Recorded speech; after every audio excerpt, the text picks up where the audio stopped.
നമസ്കാരം. ട്രൂത്ത് ന്യൂസിലേക്ക് എല്ലാ മാന്യപ്രേക്ഷകർക്കും സ്വാഗതം. കർഷക കോൺഗ്രസ് അറയ്ക്കൽ മണ്ഡലം കമ്മിറ്റിയുടെ നേതൃത്വത്തിൽ കർഷക മാർച്ചും ധർണയും നടത്തി. നിയോജക മണ്ഡലം പ്രസിഡന്റ് കോടിയാട്ട് പ്രസാദിന്റെ അധ്യക്ഷതയിൽ ചേർന്ന പ്രതിഷേധ ധർണ കർഷക കോൺഗ്രസ് സംസ്ഥാന ജനറൽ സെക്രട്ടറി വിളക്കുപാറ ഡാനിയൽ ഉദ്ഘാടനം ചെയ്തു.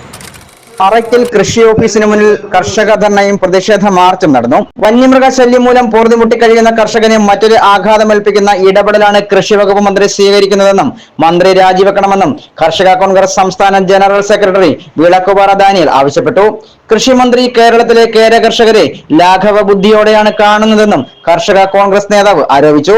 കൃഷിഭവൻ മാർച്ച് ഉദ്ഘാടനം അറയ്ക്കൽ കൃഷിഭവന് മുന്നിൽ ഉദ്ഘാടനം നിർവഹിച്ചുകൊണ്ട് സംസാരിക്കുകയായിരുന്നു അദ്ദേഹം. നിയോജക മണ്ഡലം പ്രസിഡന്റ് കോടിയാട്ട് പ്രസാദ് അധ്യക്ഷത വഹിച്ച യോഗം കർഷക കോൺഗ്രസ് അറയ്ക്കൽ മണ്ഡലം പ്രസിഡന്റ് ത്യാഗരാജൻ സ്വാഗതം പറഞ്ഞു. കോൺഗ്രസ് നേതാക്കളായ കെട്ടിടത്തിൽ സുലൈമാൻ, ലിജു ആലുവിള, ജേക്കബ് പാറവിള, അനിരുദ്ധൻ, കർഷക കോൺഗ്രസ് ജില്ലാ ജനറൽ സെക്രട്ടറിമാരായ അഞ്ചൽ ബിനോയ്, നെടുങ്കയം നാസർ, തെന്മല രഘുനാഥ് തുടങ്ങിയവർ പ്രസംഗിച്ചു. ഉദയൻ കൃതജ്ഞത അറിയിച്ചു. Truth Vision News, Arakkal.